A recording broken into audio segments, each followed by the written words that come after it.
Sanyata Allah dawuh marang sira kabeh supaya sira padha amasrahaken titipan marang kang andrbeni lan menawa sira padha mutusi ana ing antaraning para manungsa supaya sira mutusi saraning adil.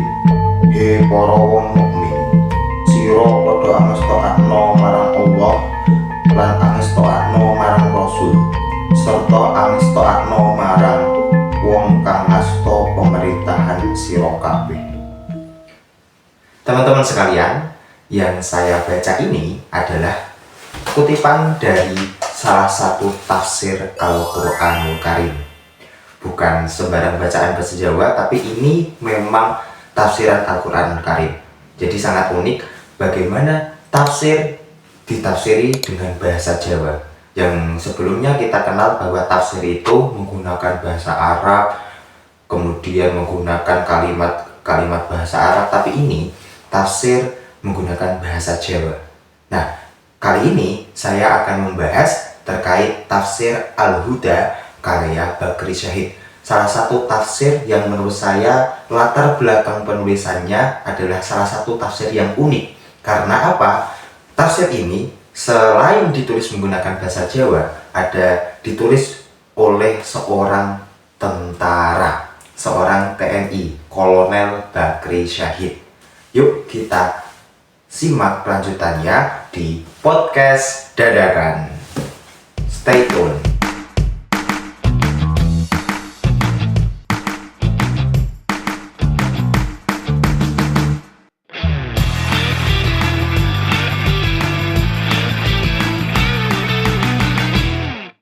Assalamualaikum warahmatullahi wabarakatuh. Kembali lagi dengan saya Lucky di podcast dadakan. Kali ini saya sendirian saja dan di sini saya akan membahas salah satu tafsir yang sangat unik menurut saya, yaitu tafsir Al-Huda, tafsir Al-Quran berbahasa Jawa karya seorang akademik dan seorang TNI asal Indonesia bernama Bakri Syahid. Nah, teman-teman sekalian, tafsir ini tuh termasuk tafsir yang sangat unik karena ditulis menggunakan kromo Inggil bahasa Jawa dengan berbahasa Latin dan basisnya adalah terjemahan Al-Quran, di mana tafsirannya itu menggunakan footnote untuk menjelaskan ayat-ayat yang menurut beliau kurang jelas atau memerlukan penjelasan yang lebih lanjut. Sebelum itu, kita bahas dulu siapa sebenarnya Bakri Syahid itu.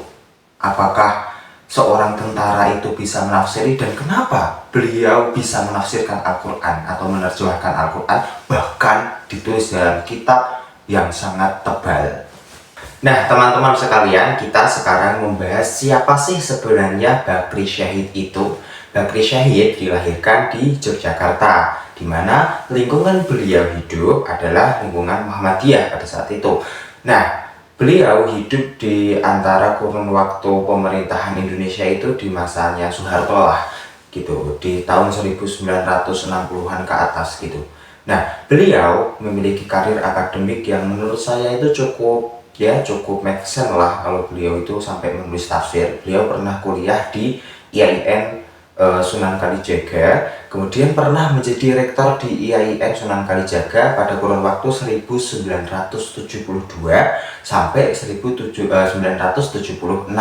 Nah, beliau juga pernah menjadi rektor di UMY, Universitas Muhammadiyah Yogyakarta.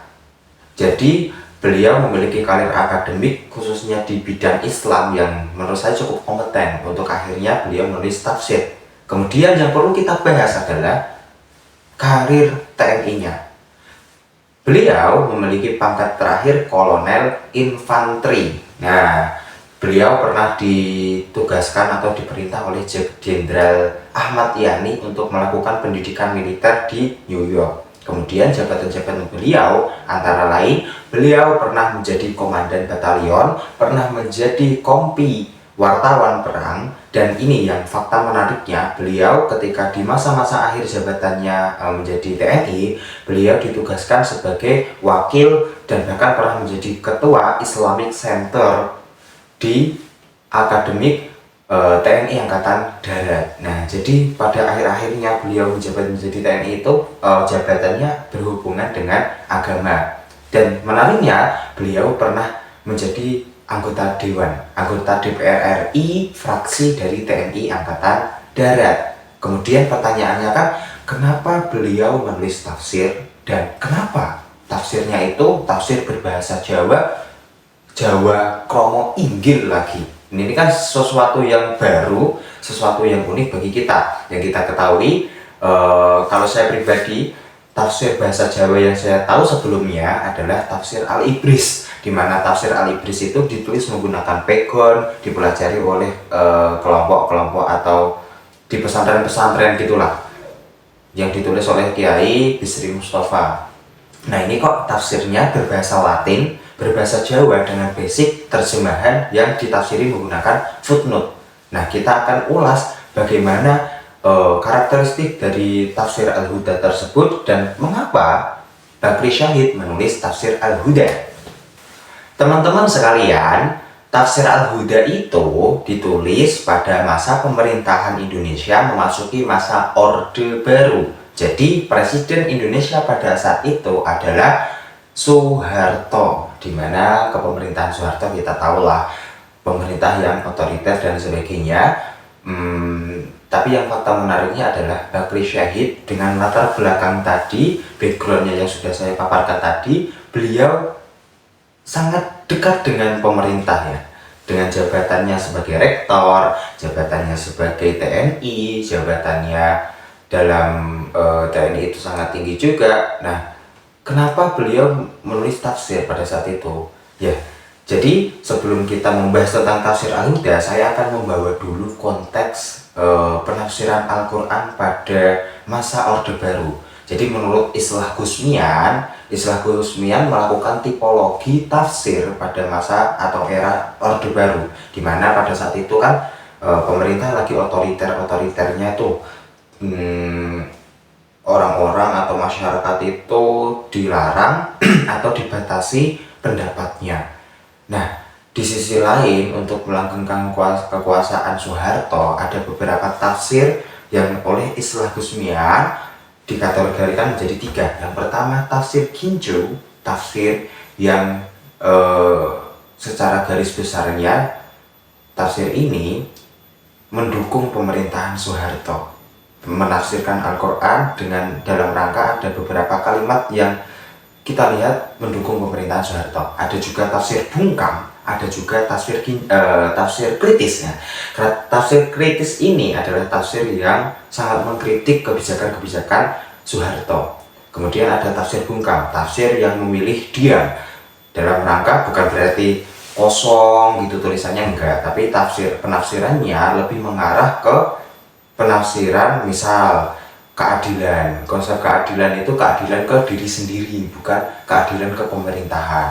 Nah, dalam tipologi tafsir menurut Islah Gusmian, tafsir Al-Huda ini karya Bakri Syahid termasuk tafsir Gincu, yang mungkin karena latar belakang beliau ya semakin dekat dengan status quo, maka penafsiran Al-Quran mungkin terpengaruhi oleh hal-hal tersebut gitu.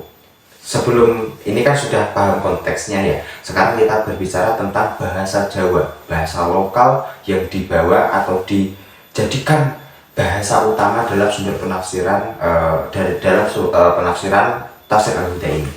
Nah, kalau menurut jurnal-jurnal yang saya baca, tafsir Al-Huda ditulis menggunakan bahasa Jawa. Tujuannya Bakri Syahid adalah untuk menyediakan penafsiran Al-Quran untuk rakyat Suriname, di mana rakyat Suriname itu adalah orang-orang di luar negeri tapi berbahasa Jawa gitu. Dia di Amerika kalau nggak salah ya, dia berbahasa Jawa. Kemudian juga untuk menyediakan bahasa ibu bagi masyarakat Jawa. Nah, mungkin kita pernah berpikir bahwa kenapa Al-Quran itu katanya dijadikan rahmat untuk seluruh alam, dijadikan pedoman hidup bagi semua umat Islam, bahkan untuk semua manusia, tapi kenapa ditulis menggunakan bahasa Arab?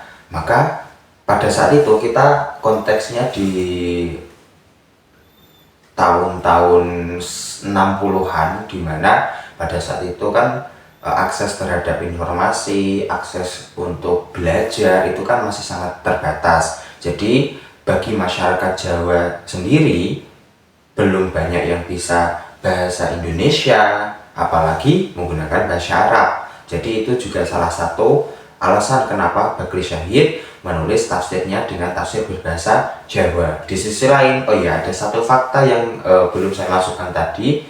Menurut bacaan-bacaan yang saya baca, ada indikasi bahwa Bagri Syahid itu masih keturunan keraton Yogyakarta. Jadi penafsirannya itu kadang memasukkan serat ulang reh, kemudian sastra-sastra Jawa itu masih dimasukkan ke dalam tafsirannya gitu. Nah, jadi teman-teman kita bisa mengambil kesimpulan yang pertama tentang biografinya beliau tadi. Beliau adalah seorang militer, beliau adalah seorang akademisi, dan ya cukuplah memiliki pemahaman agama. Kemudian kita sudah melihat konteks penulisan tafsir tersebut. Tafsir ini, tafsir Al-Huda, ditulis pada masa Orde Baru dan oleh Islah Husnian. Dalam tipologi tafsirnya, tafsir ini diklasifikasikan di tafsir Ginjo gitu. Nah, untuk sejarah atau latar belakang kepenulisannya, tafsir ini disediakan menggunakan bahasa Jawa karena Bagri Syahid ingin menyediakan penafsiran Al-Quran dengan bahasa ibu kepada masyarakat Jawa dan umumnya kepada masyarakat yang ada di Suriname gitu. Nah, tafsir ini sangat sangat kental sekali dengan budaya-budaya Jawa, sangat kental sekali dengan ya tadi ada tembang-tembang Jawa, sastra-sastra Jawa yang masuk. Di sisi lain, tafsir ini juga sangat kental dengan pembahasan politik di dalamnya gitu. Nah, sekarang kita kan sudah tahu itu ya. Sekarang kita masuk ke tafsirannya Bagri Syahid. Untuk pertama, sumber penafsirannya beliau.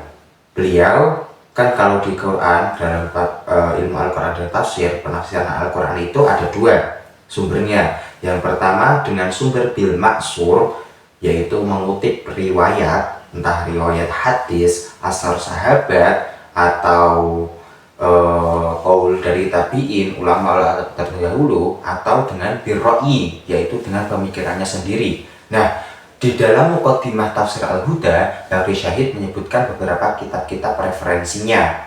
Kemudian beliau juga kadang mengutip dari hadis, kadang juga mengutip dari sahabat. Namun secara spesifik dan dominan penafsiran Al-Huda Bagri Syahid itu lebih condong ke birro'i. Jadi beliau benar-benar menafsiri Al-Quran dengan pendapat dan pemikiran beliau. Maka jangan kaget kalau nanti baca tafsir Al-Huda di dalamnya ada kalimat seperti ABRI, kemudian intelijen negara dan sebagainya. Yaitu tadi karena penafsirannya condong ke birro'i dan latar belakang beliau memang seorang militer gitu. Kemudian untuk coraknya ini adab istimai karena sosial kemasyarakatan, karena dalam penafsirannya beliau sangat sering membahas tentang kondisi masyarakat Indonesia pada saat itu gitu. Selanjutnya, metode penafsirannya, saya memilih untuk mengkategorikan penafsiran dalam tafsir Al-Huda masuk ke penafsiran yang ijmali, global. Karena apa? Kita lihat dulu sistematikanya. Sistematika penulisan dalam penafsiran Al-Huda itu menggunakan terjemahan. Jadi di sebelah kanan itu teks Al-Qur'annya, kemudian diterjemahkan di sebelah kirinya. Penerjemahan itu kalau ada beberapa kalimat yang perlu dijelaskan lebih lanjut baru dikasih footnote di bawahnya, dimana itu sangat ringkas dan sangat umum.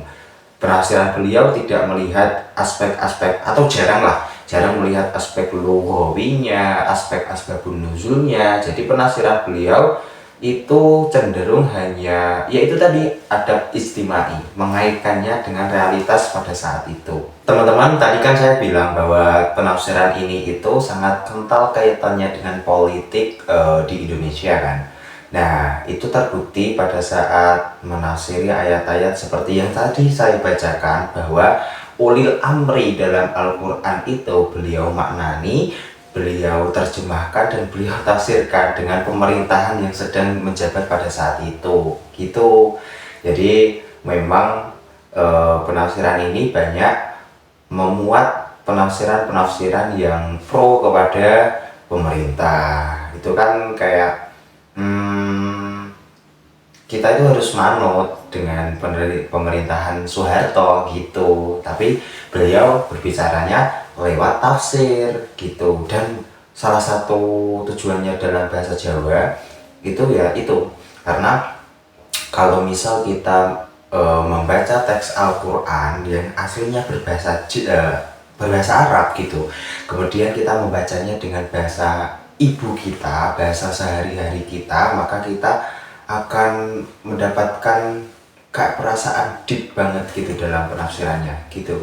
Jadi salah satu alasannya itu karena memuat politik gitu. Nah, tapi secara gambaran umum bukan berarti penafsiran Bakri Syahid itu jelek atau penafsirannya itu sangat mendukung sekali pemerintah, itu juga enggak.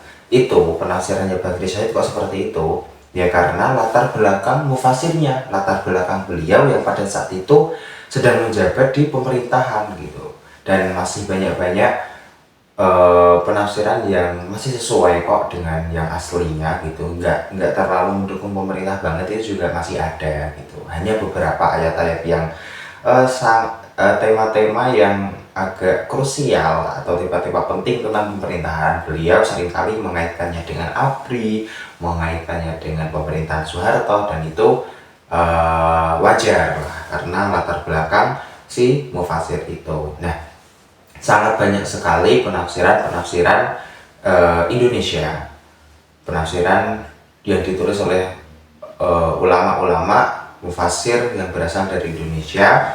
Saya hanya menjelaskan satu dari banyak sekali karya-karya Indonesia itu. Salah satunya yang sampai sekarang masih eksis, penulisnya masih ada tafsir Al-Misbah gitu. Itu menunjukkan bahwa orang Indonesia juga bisa kok berkarya, orang Indonesia juga bisa kok menulis tafsir gitu. Jadi ini menumbuhkan semangat bagi kita sebagai generasi muda. Jangan pernah merasa minder kalau kita bukan orang Arab, kenapa kita yang menafsiri gitu. Jadi sebenarnya semuanya punya kesempatan untuk menafsirkan Al-Quran gitu. Nah, teman-teman sekalian, mungkin itu aja untuk kali ini. Kita membahas tipis-tipis tentang tafsir lagi, tafsir Al-Huda yang sekarang kita bahas. Untuk lebih lanjutnya kita akan bahas di next video. Tetap semangat. Wassalamualaikum warahmatullahi wabarakatuh.